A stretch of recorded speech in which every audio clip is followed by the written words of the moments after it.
patiently waiting on Zoom from somewhere, I believe in Troy, is Stephanie Zendler, the principal at Morse Elementary School. And Stephanie, thank you very much for joining us here on the Megacast. Thanks for inviting me. I'm glad to be here. Well, it's good to have you with us. So we are talking to folks all over the Metro Detroit area. I'm really primarily Oakland County, and we've been doing that for the past couple of weeks. And, you know, the one overriding issue that I've noticed in this is the amazing job that educators are doing to keep connected and to continue to educate our students. I applaud you. What's going on at your school? Is it Morse Elementary in Troy? Do I have that right? That's correct. Tell us what's going on at Morse Elementary, and obviously nothing in the building, but how you're communicating with the students. Well, educationally speaking, all of our teachers across the entire Troy School District are reaching out to their kids on a daily basis. They're making sure they have touch points with their entire class every single day. They're making sure they have touch points with individual kids in their class at least once a week. Troy teachers are not do the minimum type of people. Many of our Troy teachers are also reaching out and having individual or group contacts with their kids multiple times a day. Lots of interactive learning happening. Obviously, we've absolutely completely redesigned how we do what we do in the last few weeks so that we can continue to engage our kids and to keep them moving through learning.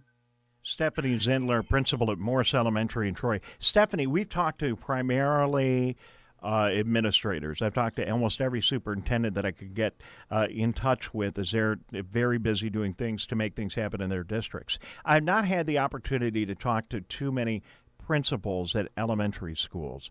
Can you talk a little bit about the additional challenges that dealing with the age of students in elementaries and dealing with communicating with them over the internet?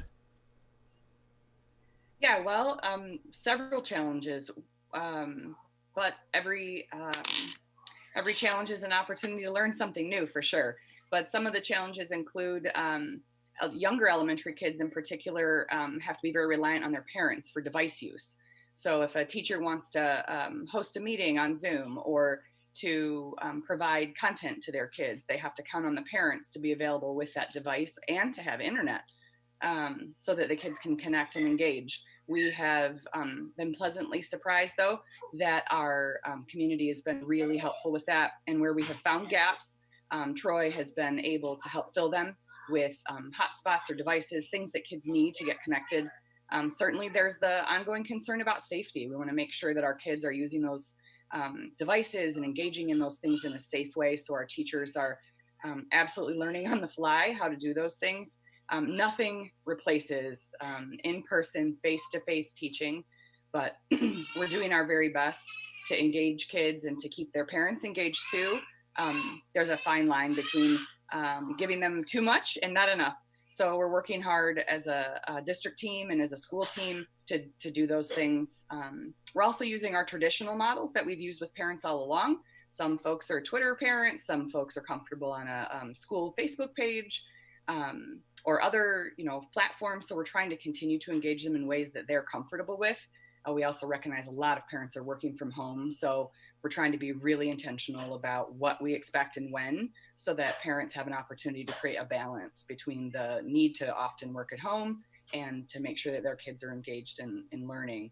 So it's not a perfect science by any means, but we're getting better every day. And we're really committed to doing whatever it takes to make sure we can keep all kids engaged and learning during this time away from the physical building. Stephanie Zendler joining us here, the principal at Morse Elementary in Troy. Stephanie, so much of what you just said is true for all of the districts that we've been talking to across our area. But you're right. I mean, it's the parents, too. They're heroes at this time. And it's funny because I know in a lot of the schools, parents are interacting with teachers of their students that might have also been their teacher. So, you might be getting a call from Mr. Johnson, who is your science teacher, saying, look, Bob, your son has got to do a little bit better in class.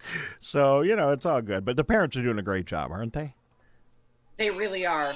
And I'll tell you, as an educator, I have 6 school-aged kids myself, and it is a lot of work to be a homeschooling mom and a working mom. So we're all trying to really step back and balance ourselves and make sure that the things that we're asking parents to do are reasonable and that we're supporting them in their efforts so that they can feel successful too. Because if they don't feel successful, if they feel overwhelmed, it's going to be harder for them to help connect their kids. Stephanie Zendler is joining us. She's a principal at Morse Elementary in Troy. Stephanie, I know that the superintendents are talking to each other.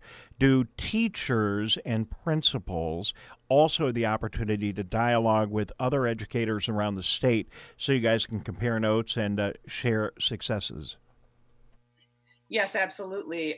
Certainly inside the district, we have lots of opportunities for collaboration.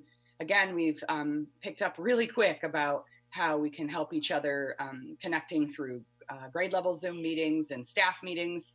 We had a staff meeting last week with like 47 people on Zoom trying to work together to problem solve particular struggles that we're having. As well, principals and teachers reach out on typical social media channels too. For instance, I've joined a school closure principals group on Facebook that has been fantastic for helping when I'm trying to troubleshoot something that I'm working through with my community, or I have an idea, or I'm looking for an idea. It's really great that the attitude amongst educators across the country really has been open door, open mind. Like, hey, if I have this idea, I'm not trying to hide it and keep it for myself. I want to make sure that what helps my school and students can help your school and students too. No, and maybe that's something that comes out that's good out of all of this that we're going through the coronavirus, an opportunity to dialogue more, share more via the internet. We have no choice right now, but hopefully it'll get better. And it's not, we're talking about education right now, but it's not just education. Everything you're saying works in every other environment, social, religious, business. I know with my company, we've got just under 20 employees, and we find that the Zoom meeting at the end of the day is so helpful. I asked the staff yesterday, I said, do you really want to keep doing this every day? Because I thought they were, kind of bored. But no, they all want to do it. They like the Zoom meeting. People want to stay connected. And we don't realize, in a school is a very social environment. You see all the people that you're working with, and, that's a pretty big disconnect when it goes away. So it's really good to see that you guys are communicating and using these tools. And if folks are listening and watching right now, they're not in education, this works for everybody, don't you think? I completely agree. I've even had the opportunity to Zoom with my family, to Zoom with civic groups that I'm involved in. Those sort of things help because, number one, it's human interaction.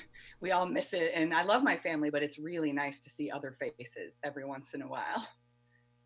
All right. Well, Stephanie, I appreciate you joining us. Before we go, in each of the districts that we've talked to, making sure that students have meals is very important. And I know that's something that's a big part of what you're doing in Troy. Can you tell us about it? Absolutely.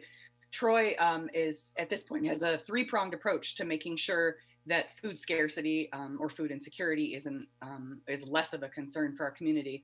The first is Troy received a federal food grant so that they're able to feed breakfast and lunch, like bag breakfast and lunches, at several locations across the district, several days a week. So families with children ages birth to 18, free, no requirement, no check your ID, anything like that. They can arrive and receive bagged lunches and breakfasts at least 3 days a week from local areas inside our community. We've strategically placed those distribution points in the community so that if folks don't have transportation or aren't able, we can get them food that way. We also have a food truck running at Morse on Thursdays from 12 to 2 that serves hot lunch. We served 380 hot lunches in an hour and 5 minutes last week. So we anticipate that demand to continue to be high there. It's a drive-through, so no one has to get out of their car. The volunteers handing food off don't have to have real contact interaction, so we can be safe. And last, and certainly not least, we have a program that runs for the entire district and the Troy community called Bridge the Gap. It's a drive-through grocery program that happens every Friday night from 6 to 7:30 p.m. The community, as well as any parent, student in the Troy School District, are invited to drive through the Morse parent loop and pick up a bag of groceries. We've had an amazing outpouring of support from local businesses, individuals, civic groups to help support this program so we can purchase groceries. We've had restaurants and other businesses that have allocated resources to us. Like last weekend, Costco called us and said, hey, we've got pallets and pallets of clementine oranges that we need to outsource. So we got those immediately and got them out to the community, and they'll be part of the bags this week. So Nice. that as much as we can, we're providing bread and produce as well as staples, basic things that help families get through a weekend, canned vegetables, fruit, macaroni and cheese, sort of kid-sized staples. So we want to make sure that food insecurity is part of the pyramid we can take care of or help to take care of for our community, because kids can't learn on empty tummies. And no, and right now there's, the schools are just great locations, and they're not checking IDs. None of them are. Your district, all the other districts we've talked to. If you need food, go to your local school. It's amazing that schools are able to feed our communities during this crisis. Stephanie Zendler, principal of Morse Elementary School in Troy, thank you very much. Now, Stephanie, I'll put a little challenge out to you because we are covering on a multitude of radio and television outlets a big chunk of Oakland County and a little bit beyond. And this is our third week on the air doing the show. And each day we've had a different Facebook partner that has taken the show and put it on their Facebook page, and we take care of all the technical stuff. So far, our best Facebook partner bringing us thousands of people is the Walled Lake School District. The Walled Lake Consolidated School continues. So wave to everybody. They can see you right now in Walled Lake. I think we should, in Troy, see if we can get on the Troy Facebook page. Maybe you can do you think you guys can get more viewers on your page in Walled Lake? We'll certainly try. All right. Would you can we work on that? I'll work on it. All I right. know people. I know you do. See if we can get that done because, I don't mean to put you on the spot in the air, but, it's kind of the way we roll here. But it really, we're just trying to get this message out to as many people as we can across Oakland County. And I know our viewers and listeners can take what you're saying in Troy and know that it's happening in Pontiac and in Auburn Hills and across all of Oakland County and Walled Lake and West Bloomfield and all the other communities we serve. Thank you for your time today, Stephanie. I really appreciate it. Great job.